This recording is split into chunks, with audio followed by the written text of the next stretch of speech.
Что если где-то в сибирской тайге прямо сейчас живут люди, которые помнят мир до нашей цивилизации? Не по книгам, а потому что сами из него вышли. В 2019-м геологическая экспедиция зафиксировала в Красноярском крае дымовые сигналы с координатами, которых нет ни на одной карте. Спутниковые снимки показали следы поселения площадью больше футбольного поля, посреди абсолютно непроходимой тайги в 300 километрах от ближайшей дороги. Но самое странное не это. Когда группа исследователей добралась до места, в Кинямуше, они нашли людей, говоривших на языке, который лингвисты поначалу приняли за мертвый диалект до Петровской Руси.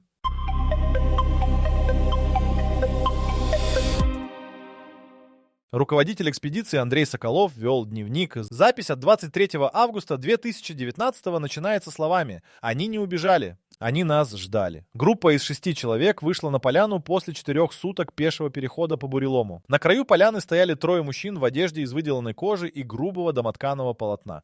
Никакого страха, никакой агрессии. Они смотрели на пришедших спокойно, так будто те опаздывали. Соколов попытался заговорить по-русски. Один из мужчин ответил. Слова были русскими, но произносились с ударениями, которые лингвист экспедиции Марина Власова позже назвала архаичной огласовкой до Петровского периода. Слово «человек» звучало как «человек». Говорить, как гутарить.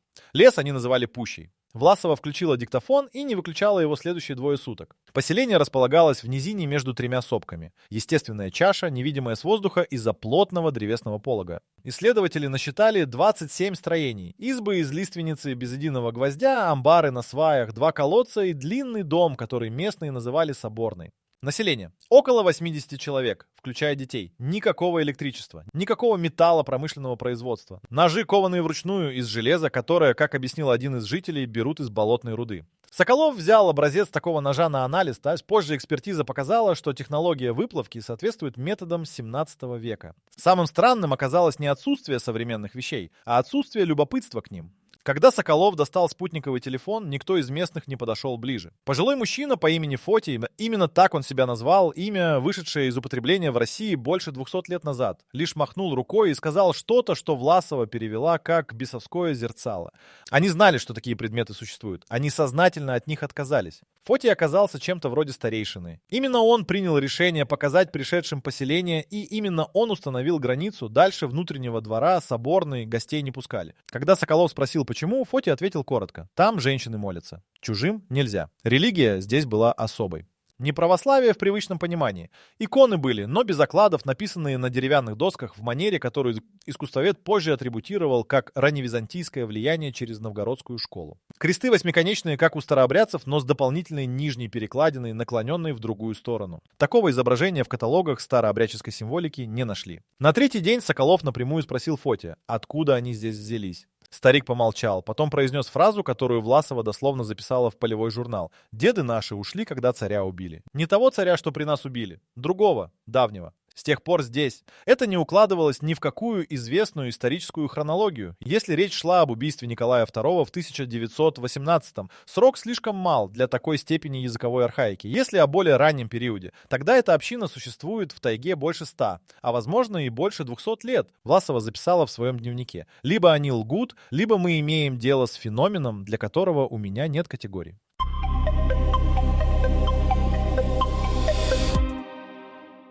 На 4-й день Соколов обнаружил кое-что, о чем не написал в официальном отчете. Утром он вышел за периметр поселения, якобы за водой к ручью, и в 100 метрах от крайней избы наткнулся на вырубку. Не лесозаготовительную, не случайную. Деревья были срублены по кругу диаметром примерно 30 метров, пни выкорчеваны, земля утрамбована. В центре круга стоял столб из лиственницы высотой около 4 метров с зарубками от основания до вершины. Зарубки шли строго вертикально, группами по 7. Соколов сосчитал 140 групп. 980 зарубок. Он сфотографировал столб и вернулся в лагерь. Показал снимок Власовой. Та побледнела и сказала, это календарь. 7 — это дни недели, группа недели. Группа недель. 140 недель — это примерно 2 года и 7 месяцев. Потом помолчала и добавила. Но начало отчета было внизу. Самые свежие зарубки наверху. Они ведут счет чему-то, что началось 2,5 года назад. Когда Соколов спросил Фотия о столбе, тот не стал отрицать. Сказал, что столб поставили, когда пришло время ждать. На вопрос, чего ждать, ответил одним словом «своих». Это «своих» не давало покоя.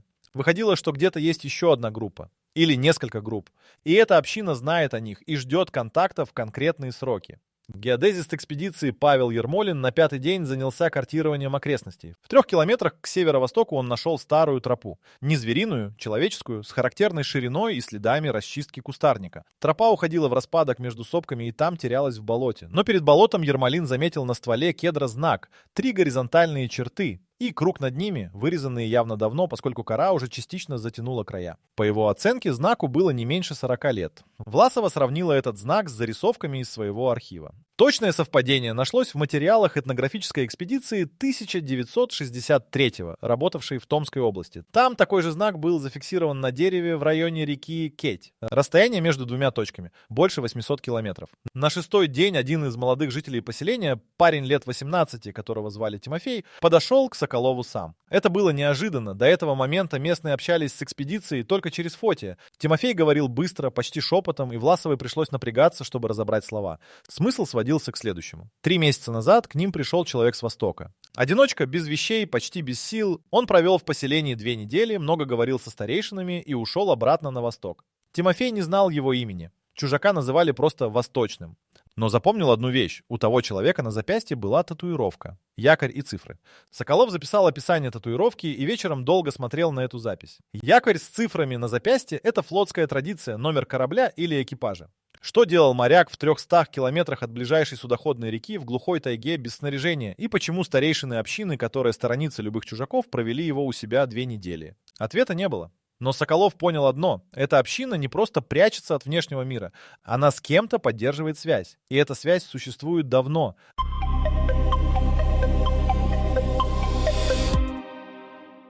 Быт общины не походил на выживание. Он походил на отлаженный механизм, который работает без сбоев уже очень долго. Каждое утро в 5 часов Соколов засекал по своим часам. Из соборной раздавался колокол. Не церковный, литой, а деревянный, выдолбленный из цельного ствола кедра. Звук низкий, гулкий, слышный по оценке Ермолина километра на 3 в любую сторону. После колокола поселение за 20 минут полностью просыпалось и расходилось по работам без какой-либо суеты и команд. Каждый знал свое место. Огороды располагались к югу от поселения на 3 террасах, вырезанных в склоне сопки. Репа, капуста, лук, чеснок, несколько сортов гороха. Картофель тоже был. Небольшой участок отдельно от остальных. Соколов спросил у Фотия, давно ли они выращивают картофель. Тот подумал и ответил: с дедов. Как принесли клубни с юга, так и не растим. Это означало, что картофель появился здесь не позже конца 18 века. Скот держали за северным краем поселения. Козы, несколько коров, свиньи. Лошадей не было.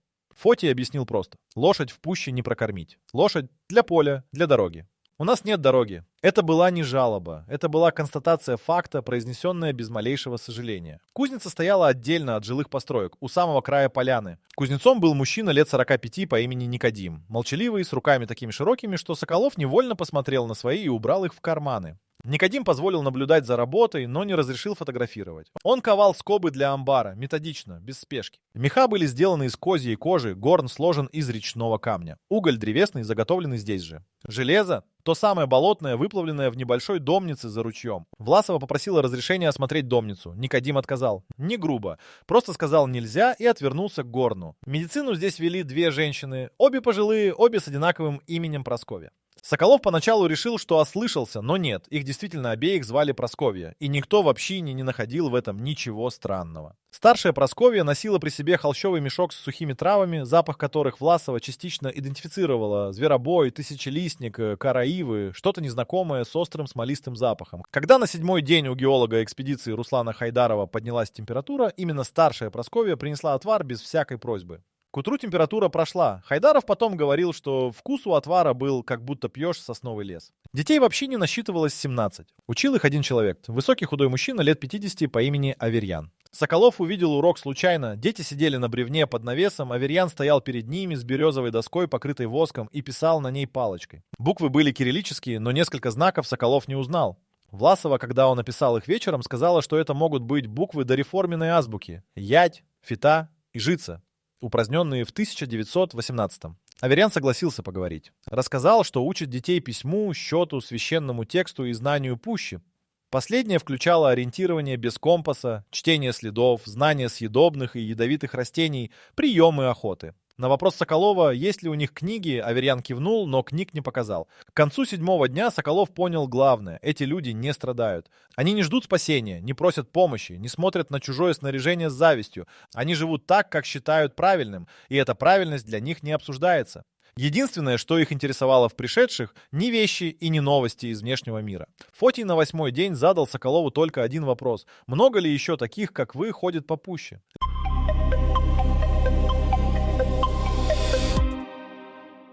Соколов попытался определить возраст Фотия на 8-й день и не смог. Лицо старейшины было глубоко изрезано морщинами, борода совершенно белая, но спина прямая, движения точные, голос без старческой хрипоты. На прямой вопрос «Сколько тебе лет?» Фотий ответил без паузы: 70 и еще столько же. Это могло означать 140 лет, очевидная шутка, или просто способ сказать «очень много». Власова склонялась к первому варианту. В архаичных диалектах такая конструкция действительно использовалась как риторическое преувеличение. Но когда она попросила уточнить, Фотий улыбнулся и сменил тему. Врач экспедиции Ольга Тимченко занялась наблюдениями систематически. Она фиксировала внешние признаки возраста у всех жителей, которых удавалось рассмотреть достаточно близко. Выводы оказались неожиданными. Люди среднего возраста, те, кому на вид от 30 до 50, выглядели моложе своих предполагаемых лет. Кожа плотная, осанка прямая, зубы в хорошем состоянии у большинства. Тимченко объясняла это рационом без сахара и переработанных продуктов, постоянной физической работой и отсутствием хронического стресса городской жизни. Но одна деталь не вписывалась в эту логику. Среди 80 жителей не было ни одного человека с явными признаками тяжелой болезни, ни одного с видимыми нарушениями опорно-двигательного аппарата, характерными для тяжелого физического труда в течение десятилетий. Тимченко за 8 дней не увидела ни одного случая, который потребовал бы серьезного медицинского вмешательства. Для общины 80 человек, живущих без медицины в условиях сибирской тайги, это статистически почти невозможно. Она спросила старшую Прасковью о смертях. Та ответила спокойно. Последний человек умер 3 года назад. Старик по имени Кондрат. От старости, во сне, без мучений. До него 5 годами раньше. Молодой мужчина, упавший с дерева во время заготовки леса. 2 случая смерти за 8 лет в общине из 80 человек. Тимченко записала эти данные и поставила 3 вопросительных знака рядом. Рождаемость тоже не укладывалась в ожидаемую картину. 17 детей при 80 жителях – это нормальное соотношение. Но возрасты детей распределялись странно. 9 детей были младше 5 лет, 8 – от 10 до 15. Детей от 5 до 10 лет не было вообще. Соколов спросил об этом Фотия напрямую. Тот ответил: было трудное время, 5 лет назад. Бог не давал детей. Больше на эту тему говорить отказался. На 9-й день Тимченко обратила внимание на еще одну вещь. У нескольких пожилых жителей, 3 мужчин и 1 женщины, на внутренней стороне предплечья были одинаковые знаки. Не татуировки в современном смысле, а следы от прижигания, 3 точки треугольником. Рубцы старые, многолетние. Тимченко спросила об этом у молодой женщины по имени Устинья, которая оказалась разговорчивее остальных. Та посмотрела на знак на своем предплечье. У нее тоже был такой. И сказала просто: «Это чтобы знали, что мы отсюда. Отсюда — это из общины». Или из чего-то большего, чем одна община. Устинья была единственной, кто задал вопрос о внешнем мире. Единственный за все время пребывания экспедиции. Она подошла к Власовой вечером, когда та сидела одна у костра, и спросила тихо: «Там еще есть пуща? Настоящая? Без дорог?» Власова ответила, что да, тайга огромная. Устинья кивнула с таким видом, будто получила подтверждение чему-то важному. И ушла, не оборачиваясь.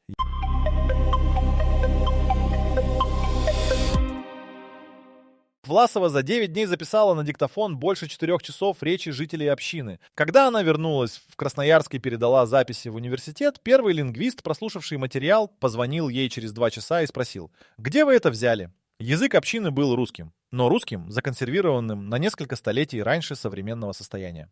Фонетика соответствовала приблизительно 17 веку. Полногласие сохранялось там, где современный язык его утратил, редуцированные гласные произносились отчетливо. Г – фрикативное, южно-русского типа. Словарный запас включал лексику, вышедшую из употребления до реформы Петра I. Зерцало вместо зеркала, вежа вместо башня, гридница вместо зала, рамена вместо плечи. Но главным открытием оказалось другое. В речи жителей присутствовали слова, которые не фиксировались ни в одном известном диалекте и не входили ни в один исторический словарь русского языка. Власова выделила 23 таких слова. Некоторые явно описывали конкретные понятия, связанные с жизнью в тайге. Названия растений, типов погоды, особенностей рельефа. Но 8 слов не поддавались никакой этимологической расшифровке. Одно из них звучало как «корень», но использовалось не для обозначения части растения, а в контексте, который Власова описала как место происхождения рода или исходная точка пути. Другое, произносимое примерно как «тьмица», обозначало не темноту и не тюрьму. Оба значения известны в древнерусском, а нечто третье, связанное с состоянием леса в определенное время суток. Жители использовали это слово конкретно и последовательно, без разночтений, что означало живое, функционирующее понятие, а не архаизм. Аверьян, учитель, согласился на разговор о языке охотнее, чем о чем-либо другом. Он объяснил, что детей учат правильному слову отдельно от простого слова. Простое слово «сыстов» — это повседневная речь. Правильное слово «тесо» — это язык молитв, текстов и разговора с пущей. Последнее Власова переспросила трижды, пытаясь понять, метафора это или буквальное значение. Аверьян каждый раз отвечал одинаково. Пуща слышит. Надо говорить правильно, иначе не услышит. В записях Власовой есть фрагмент, датированный 10-м днем. Ранним утром до подъема лагеря она вышла к ручью и услышала голос. Одинокий мужской голос говорил что-то монотонно и ритмично. Не пел, не молился в привычном смысле, а именно говорил, обращаясь явно не к человеку. Власова включила диктофон и записала около 3 минут. Потом голос смолк. Она обошла куст и увидела Никодима, кузнеца, стоящего лицом к лесу с опущенными руками. Он не обернулся. Она тихо ушла. Этот 3-минутный фрагмент Власова потом анализировала дольше всего. Из примерно 100 произнесенных слов она опознала меньше половины. Остальные принадлежали к тем самым 8 необъяснимым словам, плюс еще 12 новых, которых в ее предыдущих записях не было вовсе. Один из коллег в университете предположил, что это может быть реликтовый пласт языка, предшествующего современному древнерусскому, даже, возможно, связанный с прославянским или еще более ранним субстратом. Другой коллега сказал прямо: «Марина, если это не подделка, это меняет все, что мы знаем о языковой истории региона». Подделка это не было. Дети вообще не использовали те же слова в бытовых разговорах между собой, спонтанно, не для чужих ушей. Власова несколько раз фиксировала это случайно, когда дети не знали, что их слушают. Язык был живым. Он передавался естественным путем, от поколения к поколению, без письменной фиксации, только устно, только через обучение и ежедневное использование. Последнее, что Аверьян сказал Власовой перед отходом экспедиции, было произнесено на правильном слове. Она попросила перевод. Аверьян подумал и сказал: примерно так: те, кто уходит, всегда возвращаются пустыми, потому что несут слова, а не понимание. Потом добавил по-простому: вы запишете, но не поймете. Это не обида. Просто так устроено.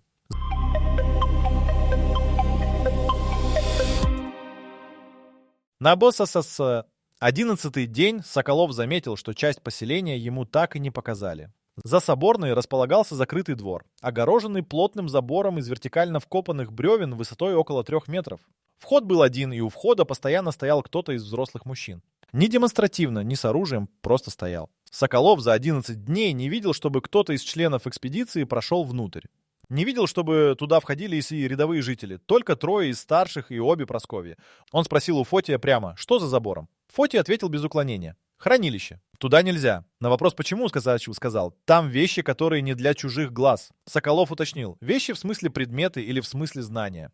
Фотий посмотрел на него с чем-то похожим на уважение и сказал: и то, и другое. Ермолин попытался оценить размер закрытого двора по внешнему периметру забора. Получилось примерно 20 на 25 метров. Достаточно большое пространство для нескольких построек. Над забором в одном месте была видна крыша. Низкая, двускатная, крытая дерном. Труба не просматривалась. Значит, внутри либо не топили, либо постройка нежилая. На 12-й день произошло то, чего никто не ожидал. Хайдаров, геолог, которого лечила старшая Прасковья, решил действовать самостоятельно. Ранним утром, пока лагерь спал, он обошел поселение с севера и попытался заглянуть за забор через щель между бревнами. Он успел рассмотреть часть внутреннего пространства, около 5 секунд, прежде чем его тихо, но очень твердо взяли за плечо сзади. Никодим-кузнец стоял за ним с совершенно спокойным лицом и молча указал направление — обратно в лагерь. Хайдаров не сопротивлялся. Вечером он рассказал Соколову, что успел увидеть. Внутри двора стояли стеллажи. Деревянные, в несколько ярусов, уходящие вдоль стены. На стеллажах лежали предметы, завернутые в ткань.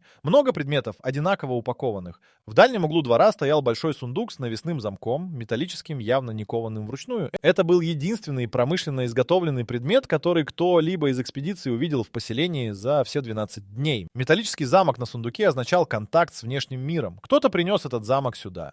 Или кто-то из общины выходил наружу и принес его обратно. Соколов в тот же вечер поднял тему с Фотием. Старейшина выслушал молча, потом сказал: «Ваш человек сделал нехорошо, но мы не держим зла». На вопрос о замке Фотий ответил коротко: «Замок старый». «Принесли давно?» «Сколько давно?» Уточнять отказался. Тимченко предположила, что в хранилище могут находиться книги, те самые, которые Аверьян упоминал, но не показал. Если тексты хранятся в закрытом дворе под охраной и в специальной упаковке, значит их сохранность принципиально важна для общины. Это меняло картину, не просто изолированная группа людей, живущих по старым обычаям, а сообщество, сознательно хранящее конкретный корпус знаний и текстов.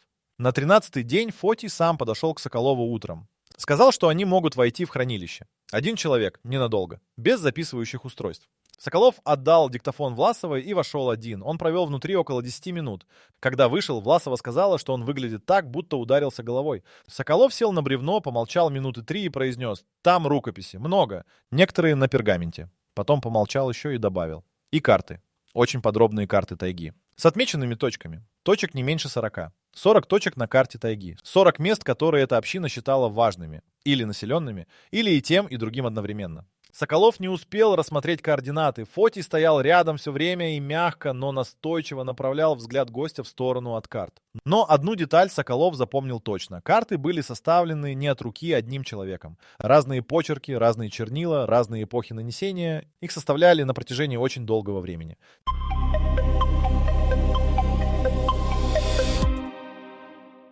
На 14-й день Ермолин попросил разрешения осмотреть постройки с инженерной точки зрения. Фотий разрешил, с условием, что кузница и хранилище остаются закрытыми. Ермолин провел за осмотром почти весь день и к вечеру принес результаты, которые поставили Соколова в тупик. Избы были срублены в технике обло с остатком. Классическая русская рубка угла, при которой бревна выступают за пределы стены. Ничего необычного. Но под двумя из них Ермолин обнаружил фундаменты, которые явно старше стоящих сверху построек. Камень уложен без раствора, в технике сухой кладки, с точностью подгонки, которую Ермолин назвал нехарактерной для кустарного строительства. Он сфотографировал кладку в нескольких местах.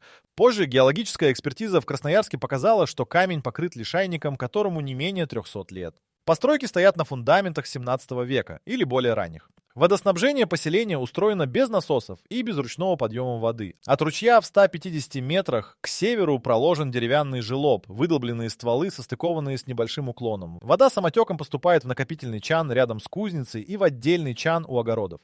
Желоб обслуживается. Ермолин нашел несколько свежезамененных секций, но сама система явно существует давно. Часть стыков затянута смолой, потемневшей до состояния окаменелости. Система дренажа огородных террас оказалась еще интереснее. В склон сопки были врезаны поперечные канавы с заполнением из мелкого щебня. Дренажный слой, отводящий избыток влаги при таянии снега и дождях. Такая техника известна в европейском средневековом земледелии и в практике монастырских хозяйств. В сибирском крестьянском быту она практически не зафиксирована. Откуда она здесь, Ермолин объяснить не мог. Отопление изб построено на принципе белой топки с теплоемкой печью из речного камня. Печи сложены так, что дымовой канал проходит под полом перед выходом в трубу. Пол прогревается изнутри. Это вариант гипокауста, системы напольного отопления, известный еще по римским термам. В русской народной архитектуре такое решение встречается крайне редко и только в монастырской традиции. Соколов попросил Фотия объяснить, кто научил их строить именно так. Фотий ответил: деды строили. Мы строим так же. На вопрос, откуда деды знали эти приемы, старейшина помолчал и сказал: знания несут с собой. Как зерно. Уходя, берут самое нужное. На 15-й день Тимченко попросила разрешения взять несколько образцов для анализа. Кусочек ткани, немного зерна, образец глины из печи. Фотий посоветовался с Никодимом и старшей Прасковьей, потом дал согласие на зерно и глину. Ткань отказал. Анализ зерна в лаборатории Красноярского университета дал неожиданный результат. Один из образцов, небольшие темные зерна, которые в общине называли горным житом, не совпал ни с одним современным сортом пшеницы или ржи из базы данных. Ботаник, проводивший анализ, установил, что это культурный злак, но архаичного сорта, выведенного из употребления не позже 18 века. В России такие сорта считаются полностью утраченными. Последний зафиксированный образец хранится в семенном банке в Санкт-Петербурге и датируется 1743 годом. Образец из тайги был живым и давал урожай. Анализ глины из печи показал состав, характерный для местных пород. Ничего необычного. Но в образце обнаружились следы органических добавок, измельченные волокна определенного растения, повышающие термостойкость материала. Технолог-керамист из университета сказал, что эта добавка идентична той, что использовалась в производстве огнеупорной керамики в новгородских мастерских XII-XIII веков. Потом помолчал и добавил: считалось, что рецепт утерян. К концу 15-го дня у Соколова накопилось достаточно данных, чтобы сформулировать главный вопрос. Эта община не просто выжила в изоляции. Она сохранила конкретные технические решения, конкретные сорта растений, конкретные рецепты материалов. Все это целенаправленно, через поколения, без потерь. Для такой передачи нужна система. Нужны записи, нужны учителя. Нужна структура, которая ставит сохранение знания выше всего остального. Рукописи в хранилище. Карты с 40 точками. Учитель Аверьян с его правильным словом. Деревянный календарь, отсчитывающий время до прихода своих.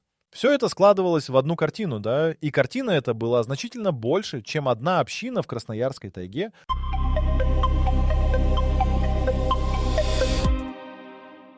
На 16-й день Фотий попросил экспедицию собраться вместе, всех 6, в полном составе. Это была первая подобная просьба за все время. До этого момента старейшина всегда разговаривал с кем-то одним. Они сели у соборной на длинных скамьях. Напротив встали Фотий, Никодим и Аверьян. Старшая Прасковья стояла чуть в стороне. Фотий говорил долго, минут 20, не меньше. Власова переводила вполголоса почти непрерывно. Соколов записывал. Суть сказанного сводилась к следующему. Община знала о приходе экспедиции заранее. Не точную дату, но примерно. Дымовые сигналы, которые зафиксировала геологическая группа в 2019-м, были поданы намеренно. Их подали, потому что пришло время. Что именно это означало? Фотий объяснил так. Каждые несколько поколений община намеренно обнаруживает себя перед внешним миром. Не для того, чтобы войти в контакт насовсем. Для того, чтобы передать предупреждение. Соколов переспросил. Предупреждение о чем? Фотий ответил без паузы. Он сказал, что их деды ушли в тайгу, потому что видели, куда движется мир. Не из страха, из понимания. Они знали, что построенное снаружи рухнет. Не сразу, не быстро,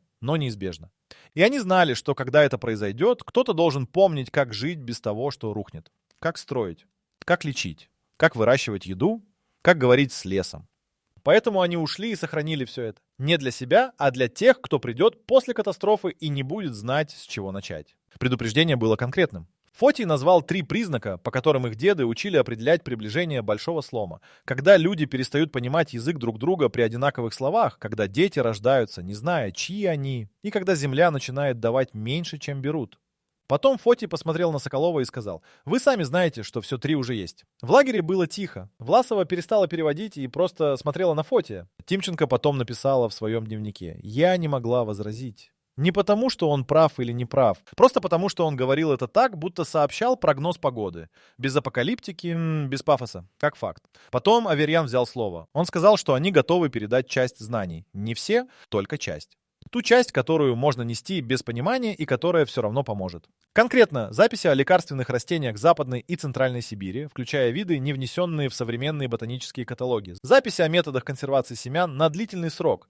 И одну карту, не ту, с 40 точками, а другую отдельную, с указанием мест, где в тайге есть выходы болотной руды, пригодные для выплавки железа без промышленного оборудования. Соколов спросил, почему именно это? Аверьян ответил, потому что если станет совсем плохо, людям сначала нужно будет не умереть от болезней, потом вырастить еду, потом сделать инструмент.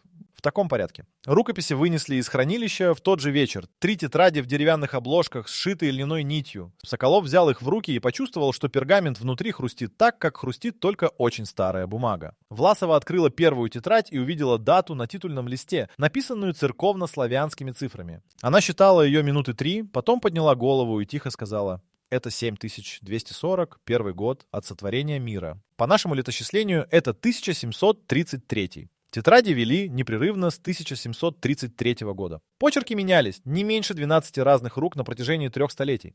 Последняя запись была датирована 2 годами ранее прихода экспедиции. Последнее предложение в последней записи Власова прочитала вслух, переводя с архаичного на современный. «Скоро придут. Отдадим им то, что нужно отдать. Остальное сохраним до следующего раза». Они ждали экспедицию Соколова, и они уже думали о следующем разе.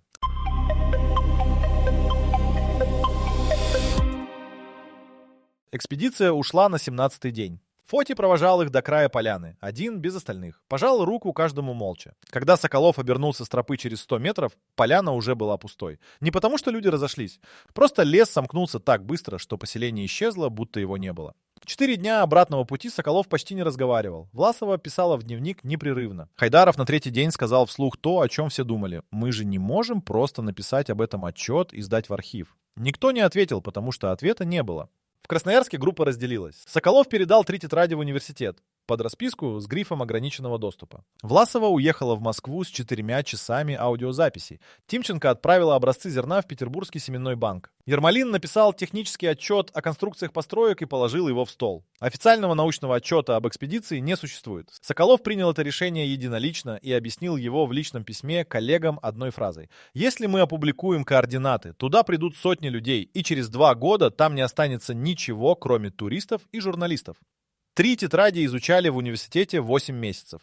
Ботанический раздел содержал описание 112 растений. Из них 19 не были внесены ни в один современный каталог флоры Сибири. 6 из этих 19 при лабораторной проверке показали выраженную антибактериальную активность. Один образец, высушенный корень с запахом хвои и горечи, подавлял рост определенных бактерий эффективнее, чем стандартные антибиотики первого поколения. Фармацевтическая компания из Новосибирска запросила доступ к материалам. Соколов отказал. Карта с выходами болотной руды была передана в геологический институт без указания источника. Институт проверил 3 из отмеченных точек. Все 3 подтвердились. Записи о консервации семян изучала агрономическая группа из 4 человек. Методы, описанные в тетрадях, позволяли сохранять всхожесть зерна до 120 лет при хранении в определенных условиях. Без холодильников, без специальной атмосферы, только с использованием природных материалов.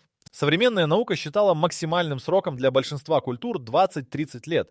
Власова опубликовала лингвистическую статью в закрытом академическом журнале в 2021. Без указания места записи, без имен, без координат, только анализ языкового материала. Статья вызвала острую полемику в узком кругу специалистов. Один профессор из Санкт-Петербурга написал ей письмо. Если ваш источник реален, это означает непрерывную устную языковую традицию длиной в 300 лет минимум. Такого в задокументированной истории русского языка не существует. Власова ответила коротко. Теперь существует. Тимофей, молодой житель общины, который рассказал о восточном госте с татуировкой якоря, спросил Соколова в последний день перед уходом, можно ли ему однажды выйти наружу и посмотреть.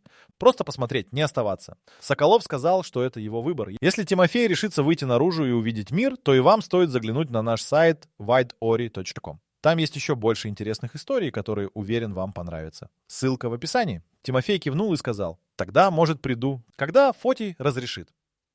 Соколов оставил ему название города и название улицы, устно, без записки. Тимофей повторил адрес один раз точно и больше к этой теме не возвращался. Никто из общины так и не появился по этому адресу. По крайней мере, до момента, когда Соколов написал последнюю запись в своем дневнике, датированную маем 2022. Последняя строка в его дневнике звучит так. «Они не прячутся от нас. Они ждут, пока мы станем достаточно готовы, чтобы им было что нам отдать. Судя по всему, ждать им еще долго. Где-то в Красноярской тайге деревянный столб с зарубками стоит до сих пор. И кто-то каждую неделю делает на нем новую отметку.